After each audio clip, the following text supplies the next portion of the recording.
Whatever business you're in, growth isn't just about getting bigger. At ADP, we believe it's about getting stronger by turning data into insights so you can build teams that work as teams. By using our AI technology to help catch payroll errors before they're errors. And by keeping ahead of thousands of changing regulations so you can keep ahead of everything else. ADP helps businesses like yours grow stronger every day.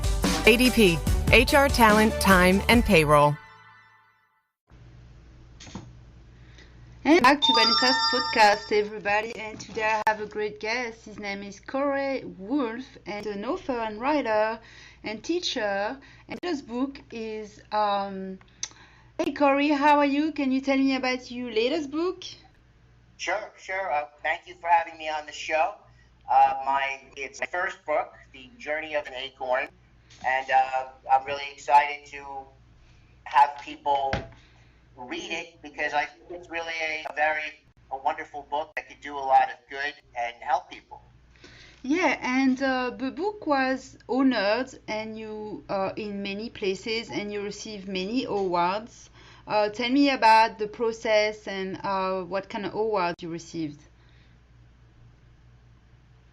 Well, I was giving it to my friends, and everyone really loved it, and it really inspired me to, and I would read it and really always just be moved by it. Even after, let's say, several weeks, I'd put it down, I'd read it, and really just feel a connection to it. I knew there was something there, so I wanted to really just get more exposure to it. So I submitted it to quite a few different contests, and it actually was an Eric Hoffer Book Award Grand Prize finalist. And I found out all this in May.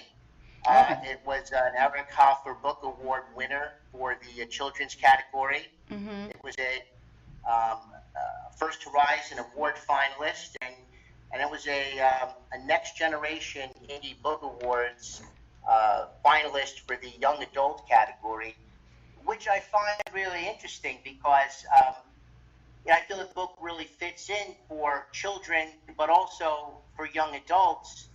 Yes. Because it really functions at different levels, I think. Yes, it's really interesting because of your choice of words, because of the analogy, the metaphor that takes place between the oak trees, the acorns, and the animals in the forest, and how the sunlight and the water that he needs to survive, and the attachment that he has to the oak tree. All of this is really a way to help anybody suffering from either a family attachment or a situation where they feel like they need to be seen and they're not being seen, or they're being stuck somewhere and they need the help from others.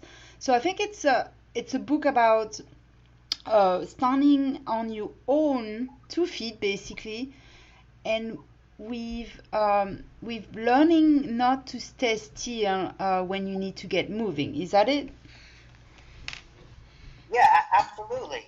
And I really think, when I wrote it, I wanted everyone, the acorn, it's a metaphor. The acorn really represents all of us. Yeah. And we could all, we're all born and we're vulnerable to the world, and we don't have experience behind us to be able to know what's